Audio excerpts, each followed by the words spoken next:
today's video, we're going to be discussing the 7 habits of productive students. Habit number 1 is to exercise.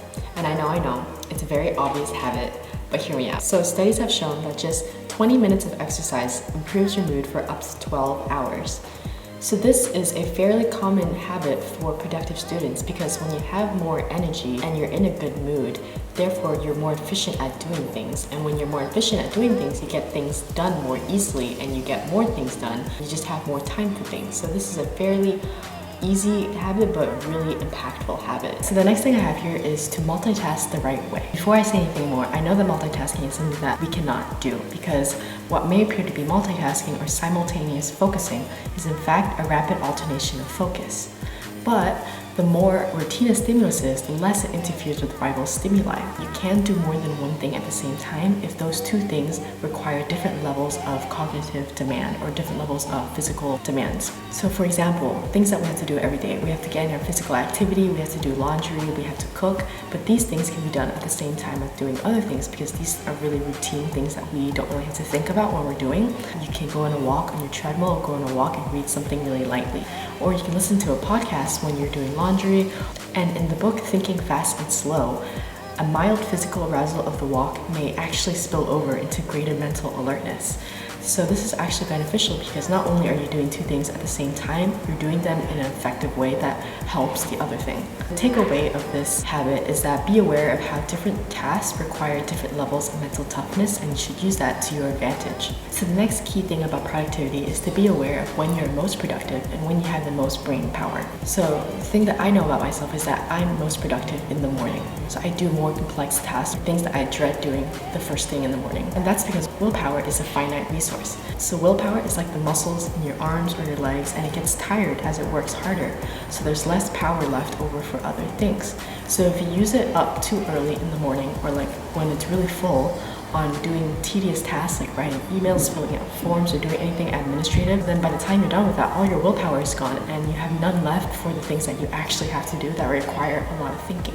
So when you're mentally drained, this is the time that you can still be efficient. This is the time for you to do those tasks that you just have to do but don't require that much brain power. So habit number 4 is knowing and realizing how long different types of tasks take and plan ahead accordingly. Because sometimes when you only have 10 to 15 minutes, you can get a really nice high intensity workout, give you the same amount of results as you would if you were to do like a low intensity workout for 30 minutes. So when you know that sometimes things can take just 2 minutes or things can take 4 hours, it makes it easy for you to decide what to do and then you'll have the right expectations of how long that thing will take. Also takes away that mental barrier that you have on yourself when you really dread doing something that you know in the past that only takes 20 minutes to do. So if you really need to finish an assignment or write an email, in the past you know that only has taken you 20 minutes to do, and getting to the habit of being aware of how long that task takes makes it that much easier for you to get started on doing it. And another point about this is that sometimes it only takes 2 minutes or 5 minutes to do something that you really don't want to do, and then eventually you're just doing it and you get into this flow.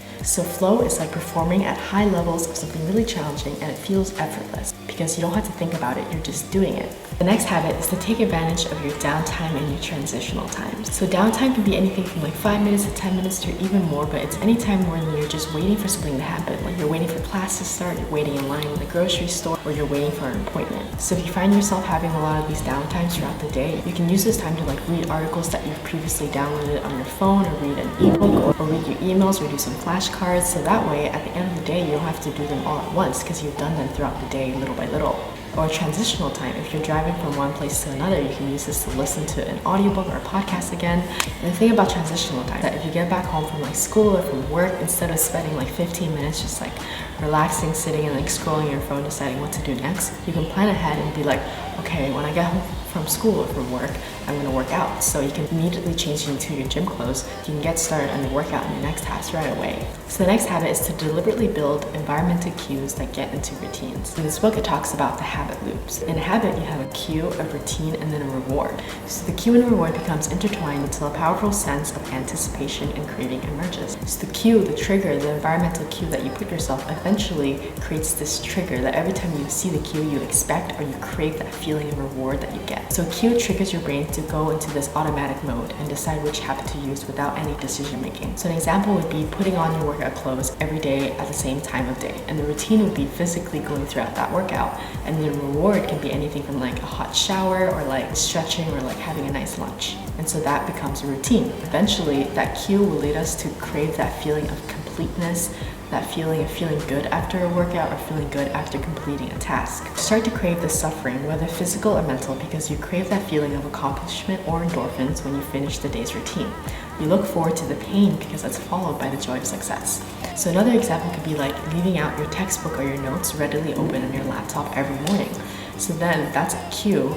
So when you build that environmental cue, you can easily get into the routine of taking notes and reading your textbook every time you open your laptop. Then after you finish doing your notes, the reward would be that success, that feeling of accomplishment. Or the reward could be that knowing that you finished this today and you did this routine today, that you're not going to be stressed out like at 3 a.m. the night before your final. So eventually when you create these cues around you, it will make it easier for you to push through because you have these craving for the reward. Okay, so lastly is to listen to your timely body cues. So your 24-hour tempo or your circadian rhythm helps to determine when you want to be awake and when you want to be asleep. And it controls the time preferences for eating and drinking, your moods and emotions. So eventually when you get into the habit of knowing to eat when you're hungry, sleep when you're tired, shower when you feel dirty, or work when you're most wide awake or most alert, it decreases the time feeling miserable doing something that you should not be doing at that time of day.